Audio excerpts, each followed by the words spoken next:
श्री गणेशाय नमः। ओम गुरुवे नमः। श्री सीतारामचंद्राभ्याम नमः। ओम उमा महेश्वराभ्याम नमः। हनुमान जी महाराज की जय। वाल्मीकि मुनि की जय। विश्वामित्र मुनि की जय। आप सबकी जय। मैं आपको श्रीमद् वाल्मीकि रामायण बालकांड के श्लोक का हिंदी में अर्थ निरंतर और क्रमशः सुना रही हूँ। 36 सर्ग तक सुना चुकी हूँ। आज मैं सप्तत्रिंशः सर्गः सुनाऊंगी। 36वें सर्ग में आपने सुना था श्री राम जी ने गंगा की उत्पत्ति की कथा पूछी तो विश्वामित्र जी ने पार्वती माँ की कथा बताई। इस सर्ग में गंगा जी से आपको पता नहीं होगा कि कार्तिकेय की उत्पत्ति कैसे हुई है। गंगा से कार्तिकेय की उत्पत्ति हुई है और सोना की उत्पत्ति कैसे हुई, स्वर्ण की, उसकी भी कथा है। आपको नहीं पता होगा कि स्वर्ण की उत्पत्ति कैसे हुई है। और इस जो सर्ग है सप्तत्रिंशः सर्गः, इस सर्ग को पूरा सुनने कहने का भी फलश्रुति आखिरी में है कि इसको कार्तिकेय जी की यह उत्पत्ति कथा सुनने से क्या प्राप्त होगा, इसलिए आप पूरा सुनिएगा। गंगा से कार्तिकेय की उत्पत्ति का प्रसंग। जब महादेव जी तपस्या कर रहे थे उस समय इंद्र और अग्नि आदि संपूर्ण देवता अपने लिए सेनापति की इच्छा लेकर ब्रह्मा जी के पास गए। देवताओं को आराम देने वाले श्री राम विश्वामित्र संबोधन करते हैं कथा सुनाते हुए, क्योंकि मिथिला गमन के पथ पर ये कथाएं चल रही हैं। इंद्र और अग्नि सहित समस्त देवताओं ने भगवान ब्रह्मा को प्रणाम करके इस प्रकार कहा, प्रभु, पूर्व काल में जिन भगवान महेश्वर ने हमें बीज रूप से सेनापति प्रदान किया था, वे उमा देवी के साथ उत्तम तप का आश्रय लेकर तपस्या करते हैं। विधि विधान के ज्ञाता पितामह, अब लोक हित के लिए जो कर्तव्य प्राप्त हो उसको पूर्ण कीजिए, क्योंकि आप ही हमारे परम आश्रय हैं।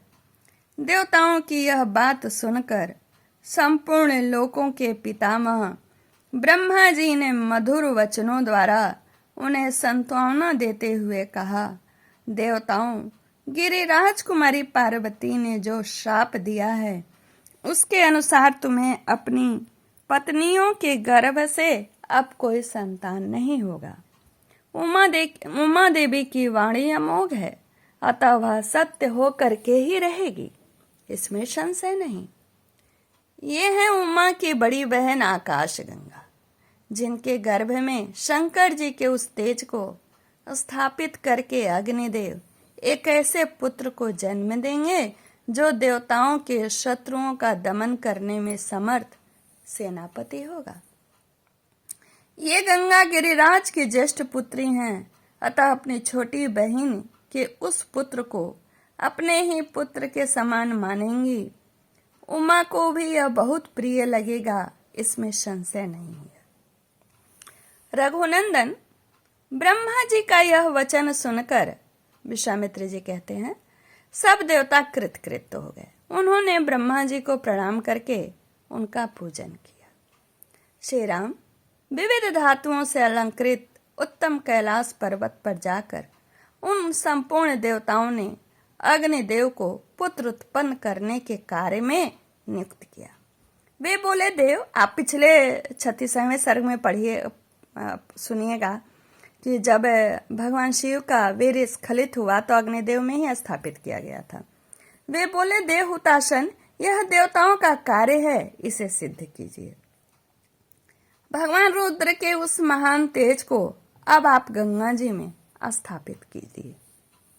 तब देवताओं ने बहुत अच्छा कहकर अग्निदेव गंगा जी के निकट आए। देवताओं से बहुत अच्छा कहे अग्निदेव और गंगा जी के निकट आए और बोले, देवी, आप इस गर्भ को धारण करें, यह देवताओं का प्रिय कार्य है। अग्निदेव की यह बात सुनकर गंगा देवी ने दिव्य रूप धारण कर लिया। उनकी यह महिमा, यह रूप वैभव देखकर अग्निदेव ने उस रुद्र तेज को उनके सब ओर बिखेर दिया। रघुनंदन, विश्वामित्र जी संबोधित करके श्री राम को कहते हैं, रघुनंदन, अग्निदेव ने जब गंगा देवी को सब ओर से उस रुद्र तेज द्वारा अभिषिक्त कर दिया, तब गंगा जी के सारे स्रोत उससे परिपूर्ण हो गए। तब गंगा ने समस्त देवताओं के अग्रगामी अग्निदेव से इस प्रकार कहा, देव, आपके द्वारा स्थापित किए गए इस बढ़े हुए तेज को धारण करने में मैं असमर्थ हूँ। इसकी आंच से जली जा रही हूँ और मेरी चेतना व्यथित हो गई है। तब संपूर्ण देवताओं के हविष्य को भोग लगाने वाले अग्निदेव ने गंगा जी से कहा, देवी, हिमालय पर्वत के पार्श्व भाग में इस गर्भ को स्थापित कर दीजिए। विश्वामित्र जी कहते हैं, निष्पाप रघुनंदन, अग्नि की यह बात सुनकर महातेजस्वनी गंगा ने उस अत्यंत प्रकाशमान गर्भ को अपने स्रोत से निकालकर यथोचित स्थान पर रख दिया। गंगा के गर्भ से जो तेज निकला वह तपाए हुए जाम्बू नद नामक स्वर्ण के समान कांतिमान दिखाई देने लगा। गंगा स्वर्ण में मेरुगिरी से प्रकट हुई हैं, अतः उनका बालक भी वैसे ही रूप रंग का हुआ। पृथ्वी पर जहां वह तेजस्वी गर्भ स्थापित हुआ, वहां की भूमि तथा प्रत्येक वस्तु स्वर्णमयी हो गई।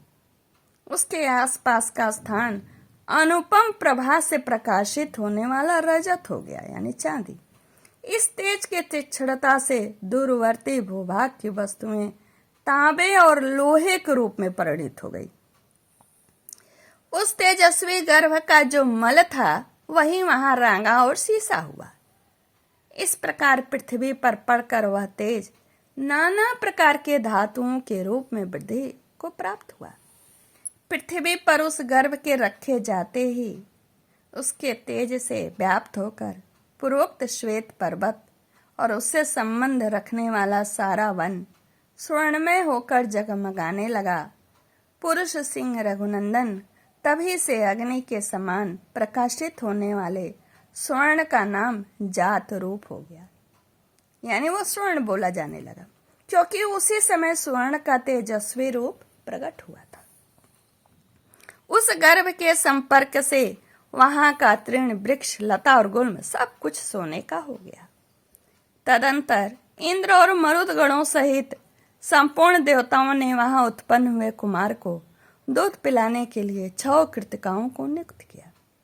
तब उन कृतिकाओं ने हम सबका पुत्र हो ऐसा उत्तम शर्त रखा और इस बात का निश्चित विश्वास लेकर उस नवजात बालक को अपना दूध उन लोगों ने प्रदान किया। उस समय सब देवता बोले, यह बालक कार्तिकेय कहलाएगा और तुम लोगों का त्रिभुवन विख्यात पुत्र होगा, इसमें संशय नहीं। देवताओं का यह अनुकूल वचन सुन शिव और पार्वती से स्कंदित यानी स्खलित तथा गंगा द्वारा गर्भस्राव होने पर प्रकट हुए अग्नि के समान उत्तम प्रभा से प्रकाशित होने वाले उस बालक को कृतिकाओं ने नहलाया। विश्वामित्र जी कहते हैं, ककुत स्थल कुलभूषण श्री राम, अग्नितुल्य तेजस्वी महाबाहु कार्तिकेय गर्भस्राव काल में स्कंदित हुए थे, इसीलिए देवताओं ने उन्हें स्कंद कहकर पुकारा। और उसके पश्चात तदंतर कृतिकाओं के स्तनों में परम उत्तम दूध प्रकट हुआ। उस समय स्कंद ने अपने 6 मुख प्रकट करके उन 6 का एक साथ ही स्तनपान किया और वे एक ही दिन दूध पीकर उस सुकुमार शरीर वाले शक्तिशाली कुमार ने अपने पराक्रम से दैत्यों की सारी सेनाओं पर विजय प्राप्त की। तत्पश्चात अग्नि आदि सब देवताओं ने मिलकर उन महातेजस्वी स्कंद का देव सेनापति के पद पर स्थापित किया, अभिषेक किया। कहते हैं विश्वामित्र जी, श्री राम, यह मैंने तुम्हें गंगा जी के चरित्र को विस्तार पूर्वक बताया, साथ ही कुमार कार्तिकेय के जन्म का भी प्रसंग सुनाया, जो श्रोता को धन्य एवं पुण्यात्मा बनाने वाला है। काकुत्स, इस पृथ्वी पर जो मनुष्य कार्तिकेय में भक्ति भाव रखेगा वह इस लोक में दीर्घायु तथा पुत्र पौत्रों से संपन्न हो मृत्यु के पश्चात स्कंद लोक में जाता है।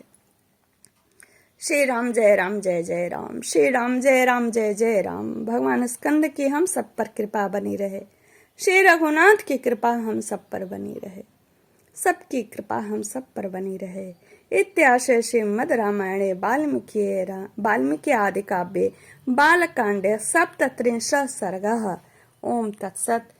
नमस्कार। जय श्री कृष्णा। लाइक और कमेंट्स भी करिए, ठीक है।